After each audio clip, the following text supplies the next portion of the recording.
साथियों, एजुकेशन केवल एकेडमिक है और एकेडमिक एजुकेशन हमारे लोगों के पास में तो है, और उस एकेडमिक एजुकेशन की वजह से हमारे समाज में कर्मचारी, अधिकारी, बुद्धिजीवी बड़े पैमाने पे हैं। लेकिन साथियों, सोशल एजुकेशन ना होने की वजह से वो लोग समाज में जिस तरीके से काम करना चाहिए उस तरीके से समाज में काम नहीं कर पा रहे हैं। इस वजह से समाज में समस्याएं बनी हुई है। तो हमारा ये अपील है कि बाबा साहब अम्बेडकर ने एक सिद्धांत दिया था, my education for my society. Baba Saheb Ambedkar कहते थे मेरी शिक्षा मेरे समाज के लिए है। साथियों, और इस बात को ध्यान में रख करके बाबा साहब अम्बेडकर ने पूरी जवानी और जिंदगी इस समाज के हक अधिकार के लिए, इस समाज की आजादी के लिए लगाई। और बाबा साहब ने जो हक अधिकार दिया, उस हक अधिकार का उपयोग हमारे समाज के कर्मचारी, अधिकारी, बुद्धिजीवी ने लिया। लेकिन जो बाबा साहब या हमारे उन महापुरुषों के जो आंदोलन, जो कारवा थे, जो विचार थे, जिस तरीके से समाज में फैलाना चाहिए था, उन लोगों ने उस लेवल पे नहीं फैलाया। बाबा साहब ने, अम्बेडकर ने केवल 5% उम्मीदें की कि अपने समय, श्रम, बुद्धि, हुनर का, अपने एजुकेशन का समाज में केवल 5% निवेश करना होगा। लेकिन साथियों, ईमानदारी से 5% क्या, बेईमानी से भी इन लोगों ने 1% नहीं किया, जिसकी वजह से आज भी हमारे समाज में बहुत सारी समस्याएं देखने को मिल रही है। रिजर्वेशन का हमारे लोगों ने बड़े पैमाने पे लाभ लिया, लेकिन रिजर्वेशन हमको जो मिला, साथियों, यह भी समाज में गलतफहमी है। रिजर्वेशन के बारे में सही जानकारी न होने की वजह से भी एक समस्या समाज निर्माण हो रही है। आज रिजर्वेशन समाप्त हो गया। आप लोगों ने पढ़ा होगा कि संविधान का प्राण तत्व प्रतिनिधित्व है। आज साथियों, प्रतिनिधित्व समाप्त हो गया है। कहाँ रह गया रिजर्वेशन? साथियों, जब बड़े पैमाने में समाज में जागृति हुई रिजर्वेशन के संदर्भ में, तो जिन लोगों ने रिजर्वेशन को खत्म करने की बात कही, तो हमारे लोगों ने जब सुना कि कुछ लोग रिजर्वेशन को समाप्त करने की बात कर रहे हैं, तो हमारे समाज के जो जागृत लोग थे, उन लोगों ने ये चेतावनी दी कि आप रिजर्वेशन पे हस्तक्षेप करोगे या उसको खत्म करने की बात करोगे तो आपके सर काट दिए जाएंगे। साथियों, इस बात से उन लोगों को डर हुआ, और डर होने की वजह से उन लोगों ने ये उस पे काम नहीं करके उन लोगों ने विचार विमर्श किया।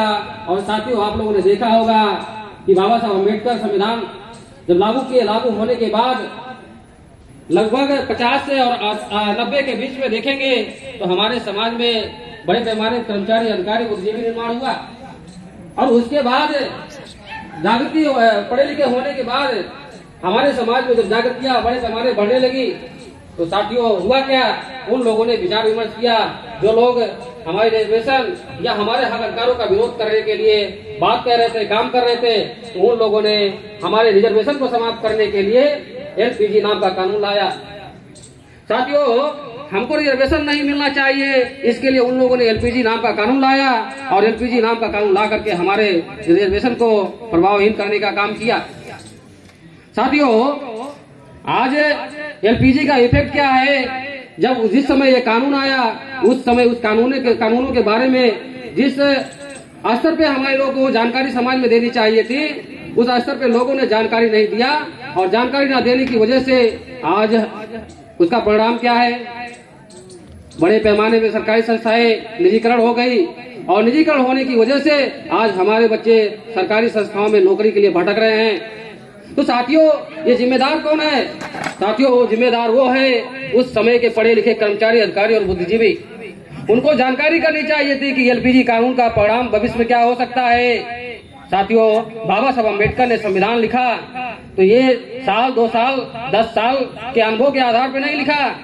बाबा साहब ने कई 100 सालों का अनुभव उनके पास था, और उस अनुभव के आधार पर बाबा साहब अम्बेडकर ने रिजर्वेशन का प्रावधान किया, तमाम ऐसे अधिकारों का प्रावधान किया। साथियों, आज हमारे लोग रिजर्वेशन को भी समाज में गलत तरीके से रिप्रेजेंटेट कर रहे हैं। साथियों, संविधान में बाबा साहब अम्बेडकर ने 4 तरह का रिजर्वेशन का प्रावधान किया।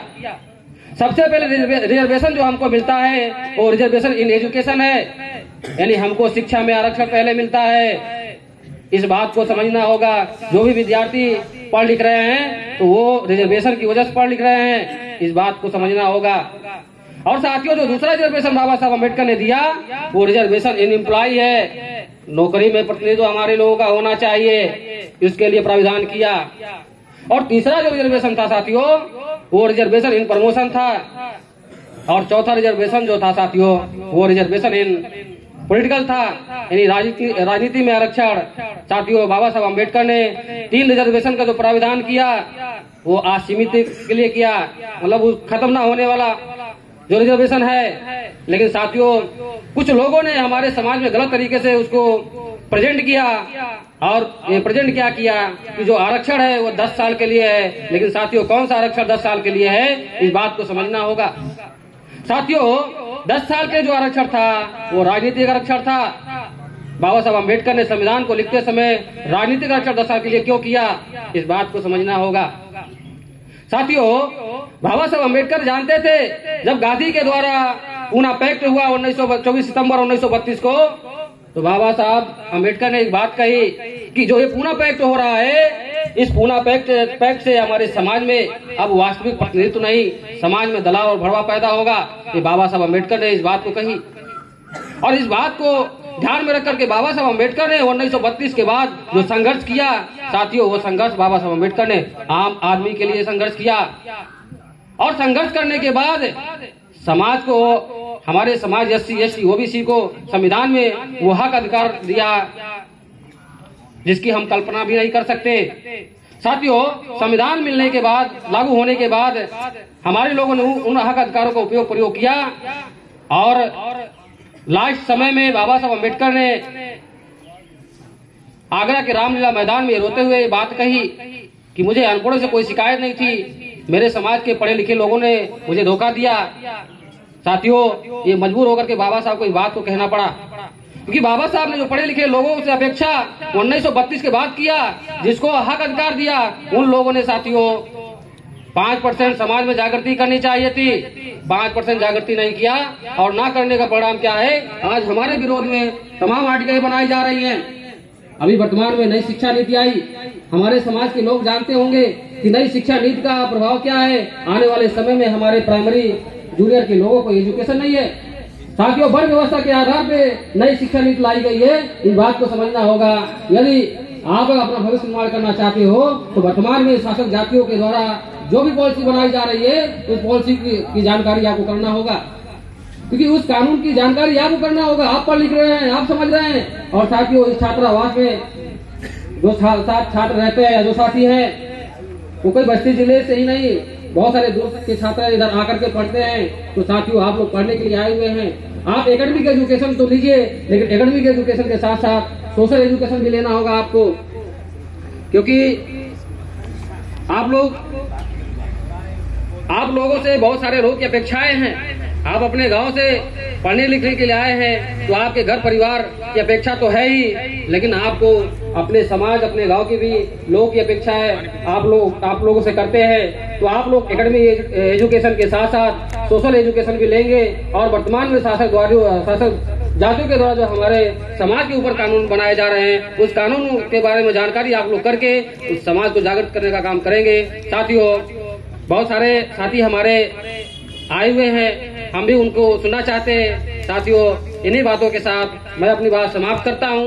आप लोगों ने मुझे ध्यानपूर्वक सुना, इसके लिए आप सभी साथियों का आभार, धन्यवाद। जय भीम, जय भारत, जय गुरु।